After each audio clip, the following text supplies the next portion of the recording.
Hello, hello à tous, j'espère que vous allez bien. Ici Émilie Matigo. Si vous êtes nouveau ou nouvelle sur ma chaîne, likez, abonnez-vous, partagez la vidéo, let's go. Alors aujourd'hui, nous allons parler de l'investissement, oui, très important. Il faut investir.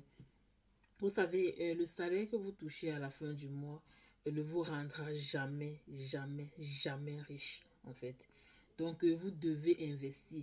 Vous devez épargner une partie de vos revenus et investir.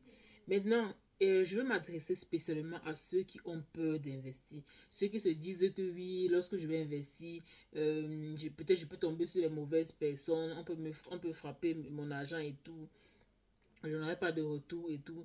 Ceux qui ont peur d'investir, en fait, je vais vous dire ceci. Vous n'avez pas d'autre choix que de tenter, en fait. Parce que si vous ne le faites pas, vous ne saurez jamais si ça pouvait marcher ou pas. La seule façon de faire, c'est d'essayer. C'est d'essayer de faire confiance et de se lancer, en fait. Et après, si ça ne marche pas, tant mieux.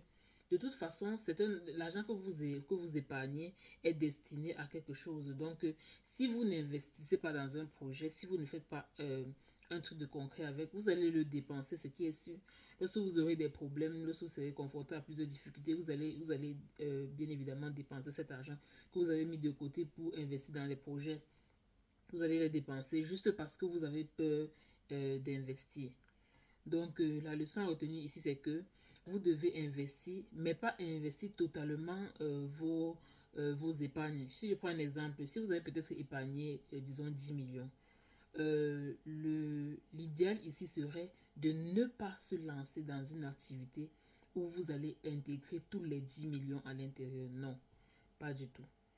Si vous avez épargné 10 millions et que vous cherchez à investir, diversifier les business dans lesquels vous allez investir, en fait.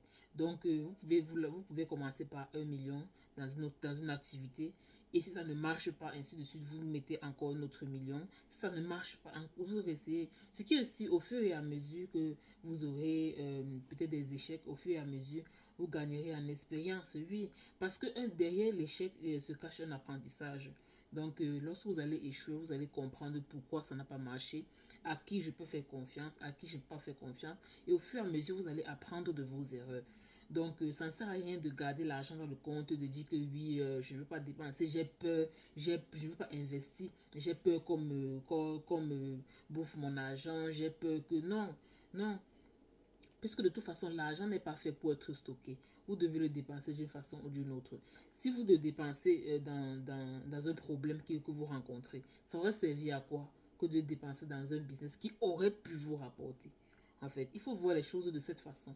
Vous aurez pu multiplier votre argent, vous aurez pu avoir plus, mais peut-être vous avez préféré garder pour jouer la sécurité et tout. Mais de toute façon, vous allez dépenser. Donc, mieux vous tentez votre chance en investissant prudemment dans la mesure où vous pouvez bien évidemment faire l'effort de choisir les personnes avec qui vous allez travailler, les personnes sur qui vous allez miser, mais aussi vous n'allez pas mettre tout votre argent dans un même panier, dans un même projet, non, vous allez diversifier les projets ou bien pourquoi pas lancer un projet après l'autre.